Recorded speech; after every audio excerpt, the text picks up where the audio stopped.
Assalamualaikum warahmatullahi wabarakatuh. Perkenalkan, nama saya Hanifah Kartikasari. Saya guru IPA di SMP Negeri 8, Kota Tangerang, Provinsi Banten.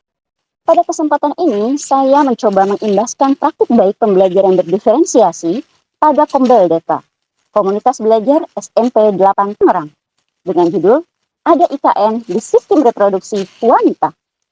Penerapan IKN pada materi tersebut saya lakukan di kelas 9D.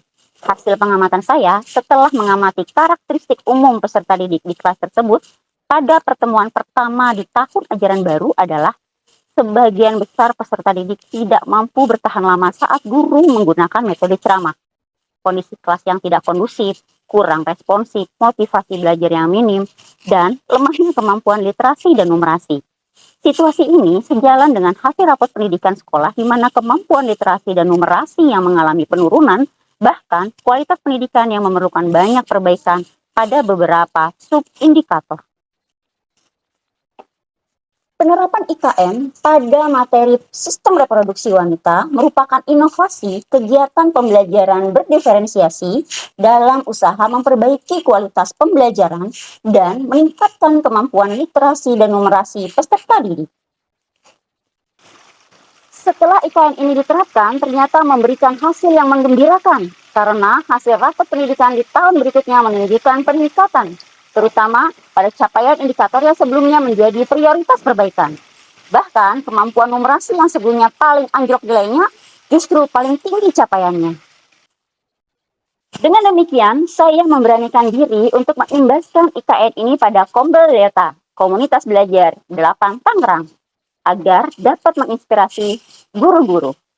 Berikut ini video saat pengimbasan pembelajaran berdiferensiasi penerapan IKN pada sistem reproduksi wanita. Selamat menyaksikan. Penerapan IKN dalam kegiatan pembelajaran. Apa itu IKN? Ini dia. Informasikan, komunikasikan, nalarkan. Ini adalah langkah kegiatan yang saya lakukan ketika kegiatan inti, kegiatan pembelajaran. Pada langkah ini, kita memberikan informasi selengkap-lengkapnya selama pembelajaran berlangsung. Tujuan pembelajaran, skenario pembelajaran, proses pengumpulan informasi atau data. Untuk dasar pengelompokan, saya ambil 5 mapel.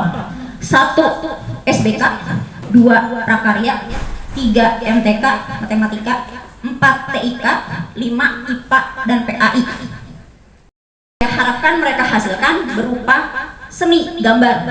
Jadi mereka cukup menggambar dan mempresentasikan. Oh, ini gambar saya, bagian-bagian organnya apa. Jadi judul yang saya kasih ke kelompok dia itu adalah struktur organ reproduksi wanita. Saya ngasih contohnya dulu kayak gini. Saya kasih nama kilometer 1, KM1. Maksudnya kalender menstruasi 1 itu dipanggilnya WAN. Ini bulannya, ini tanggalnya.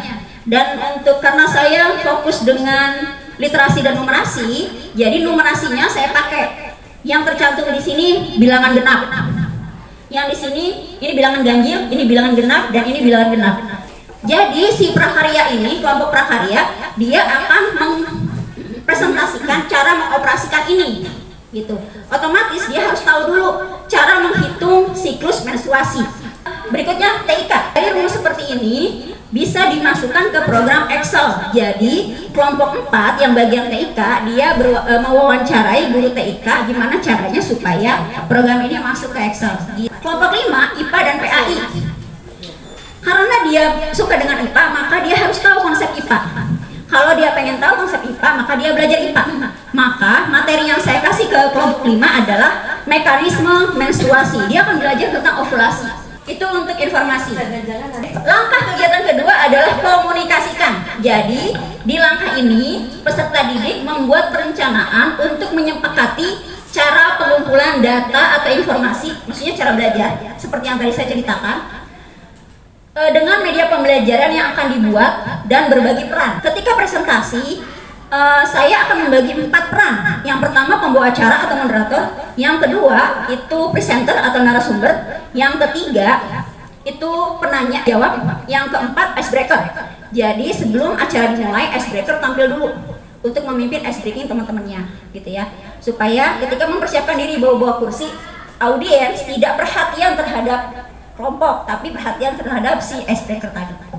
Kemudian peserta didik mewawancarai guru mata pelajaran. Ini kalau misalnya mereka mengambil teknik wawancara untuk kelompoknya.